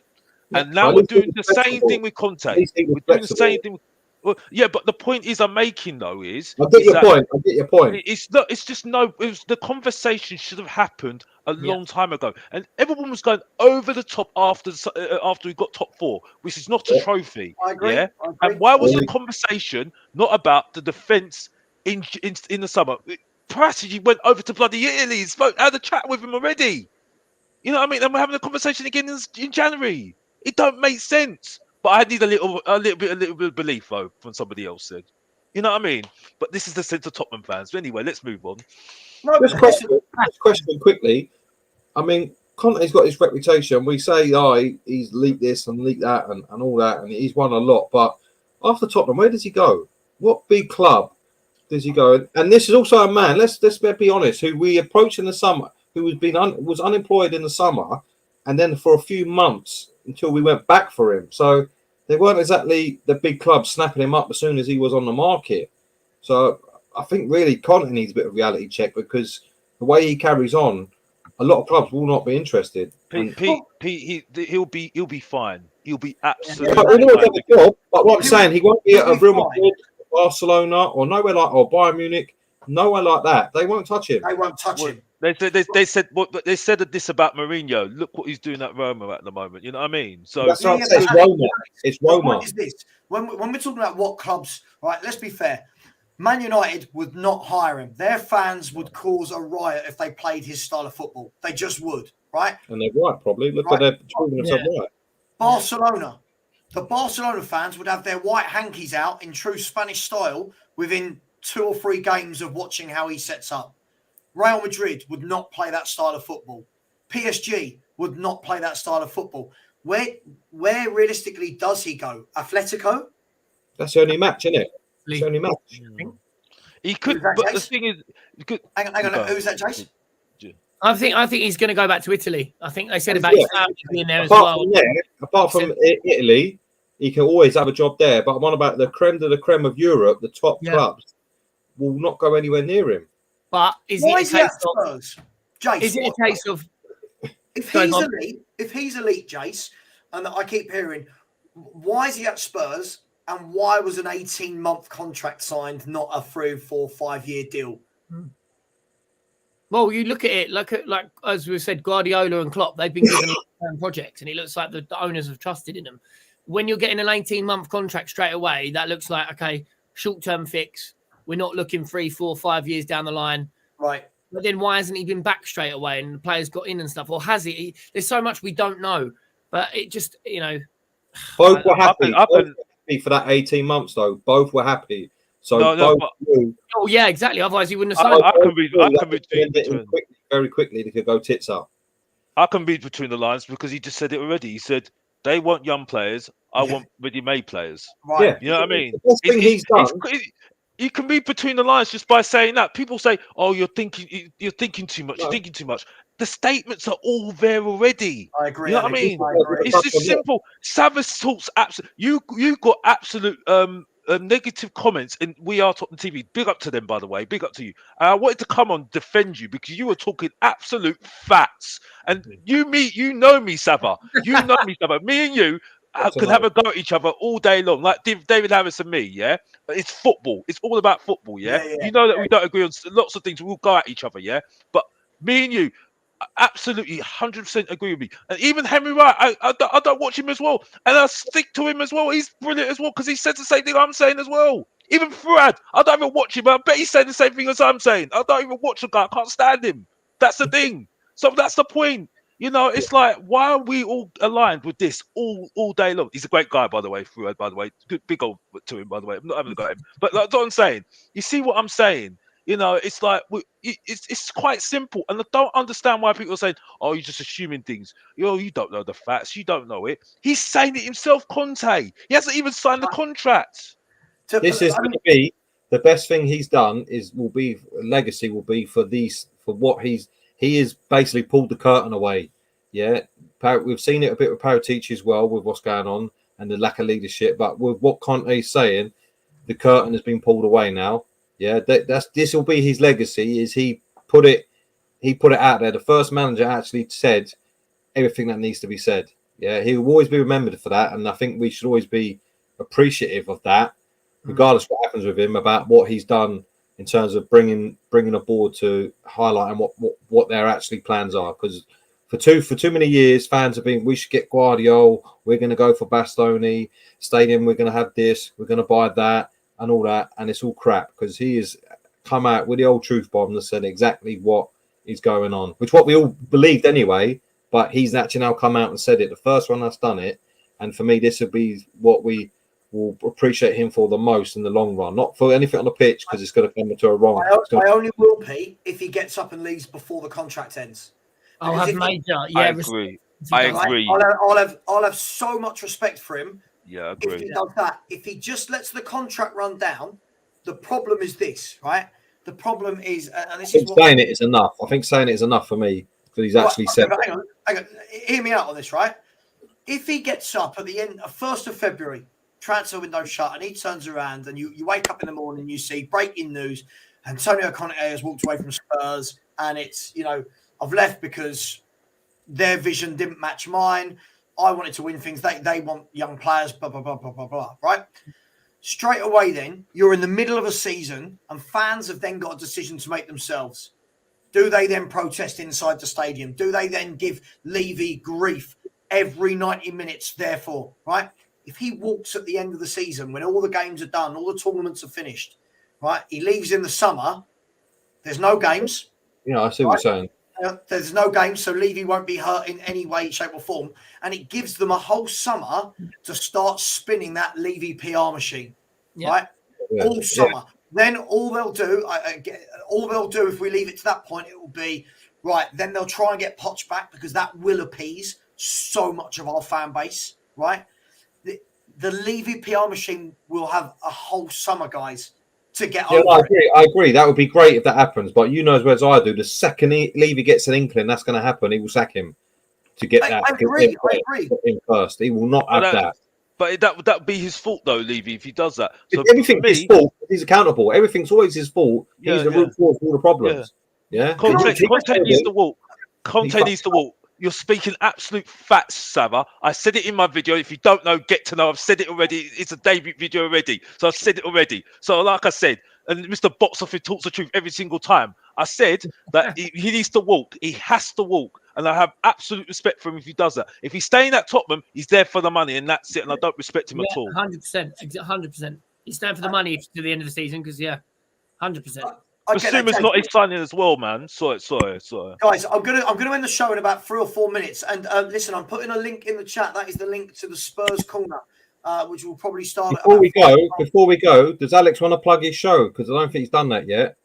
I'm putting the link in the chat.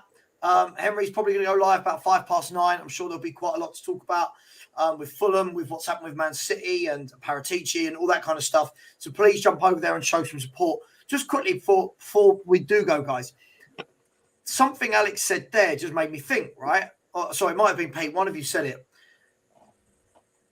At what point is Levy justified pulling the trigger on Conte? Like, we've lost 6 out of our last 10. Yeah. Right? If we lose to Fulham, then you lose to Man City. Yeah. At what point do we go, okay, he's not been backed to take us to win anything, but this is now relegation form, and we ain't that bad, right? So at what point does Levy become justified in saying, nah, you've got to go? Because we've seen him do it.